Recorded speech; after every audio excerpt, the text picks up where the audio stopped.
is a super highway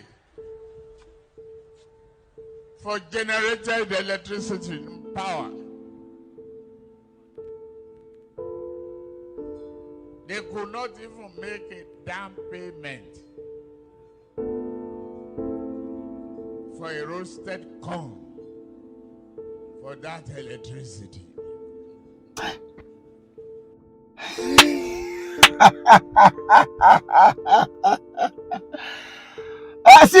See, no jokes. For the first time, I think I agree with Bola Ahmed Tinubu. I agree with Asiwaju on this. PDP cannot have 16 years to lead this country and not make deposit for a roasted corn. That's wrong. That's very wrong, with all due respect. You know that Tinubu will need this roasted corn in the future, say in 2020 elections. And then all the 1999, 2015 rulership, you did not make deposit for a roasted corn? No. What were you not doing? What was PDP doing for 60 years? If you could not make deposit for a roasted corn, Tinubu is needing roasted corn at another sea. Roasted corn is scarce. Oh God. If Tinubu become president of Nigeria, let's just forget about it. Aso Rock will be turned to Aso Corn. That's all. Shameful. And people are defending him. People are defending this local guy. That the only thing he's bringing to the table of this election is the fact that it is his turn. Corn. Asiwaju corn. God forbid this batting. God forbid this corn thing. Meanwhile, while you have continued to say Peter Obi is unpopular, he doesn't have influence. There's no big politician in the southeast that is supporting him. We have come to your backyard to come and pick one of your big shots, one of your finest politicians, Babachir Lawal, a former secretary of the federal government of this country. Smart, intelligent, balanced, unbiased personality. Of course, he has won EFCC in court. No corruption charge. And that's the point to keep saying. It's not just about endorsements. It's the fact that what are the caliber of people that are endorsing you? Who are they? How qualified, how credible are they? How is their character? So it's a conglomerate of people with distinct character and upright integrity. That's what we are discussing. That's who the Peter Obi movement is. And then that's not why I hear. I know the news is already everywhere. He has declared about with other 40 northern Christian elites declared to Peter Obi. But what I want to show you today is the analysis of how Peter Obi won this election. That's the most important thing. And I want this video to go as well as possible because I can tell you for free. One of the reasons why we do not have all the immense support of Peter Obi yet is that a lot of persons are calculating, permutating of the elections and how we win. But Babachir Lawal broke it down to pieces, even to the point of accepting that there may be a likely runoff for the first time. And so I'm happy. So watch this video and then look at the breakdown of a possibility of Peter Obi win. This will give you a morale boosting effect, so you can know that you are not. It's not enough. I have said it before on this platform. I'm not here to cast my vote for Peter Obi just for the sake of my conscience. No, he should win the election. He has the potency, the powers, and then the capacity to win this election. Beyond his personality, there are several political analysis up there that gives him the chance to win the election. And that's what Babachir Lawal broke down.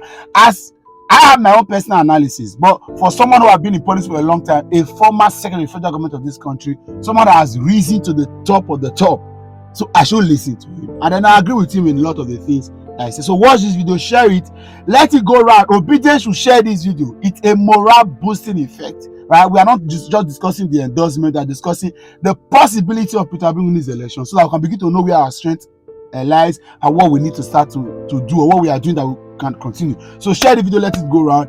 This is how Peter Obi will win the 2023 general elections.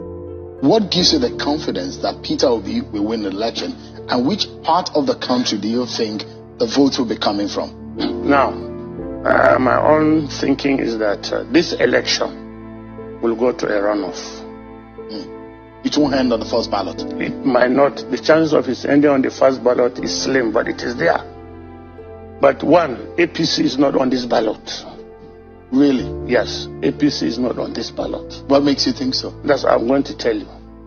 APC, as I told my friend before this ticket came up, I said, if you are going to do a Muslim ticket, the consequences is this: every Christian in Nigeria will feel slighted.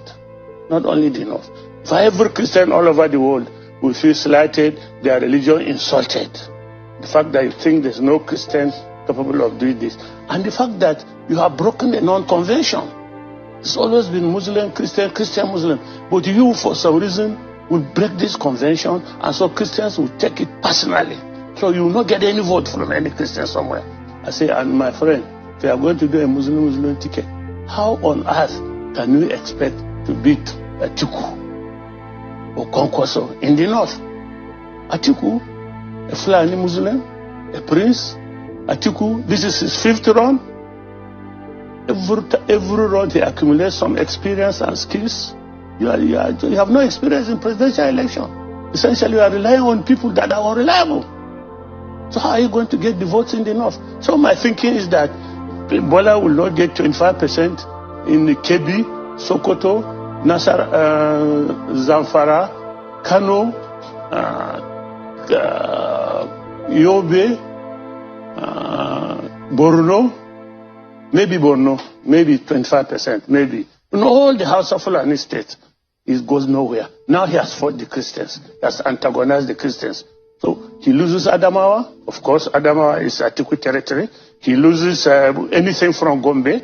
Because of bad governance, the people have abandoned APC. He loses Taraba. He loses Plateau. He loses Benue. He loses Nasarawa. He loses Kaduna. Where is he going to get the votes? We'll get the votes in the southwest because of affinity. It's our turn syndrome. It's our son syndrome. And maybe, and I told him, Bola, these mega churches that have millions of members are Yoruba churches. The big churches. Living Faith, Deeper Life, Redeemed, Love, whatever, Love World, or the other one. They are all churches. And these are the people that are the major opponents of a Muslim ticket. So you can't even count on the Yoruba vote totally. And Atiku, in any case, PDP has always been strong in Southwest. So why are you going to get the votes? You don't even, during the convention, you didn't even allow us to go to the Southeast. So it's a waste of time and money. South is not his territory. So why is he going to get the votes? So they are there. If they like, they come third, depending on how Kwankwaso does, because Kwankwaso will do well in terms of 25% in most of the Hausa states, particularly Kano, Jigawa, Sokoto, Katsina, will do well.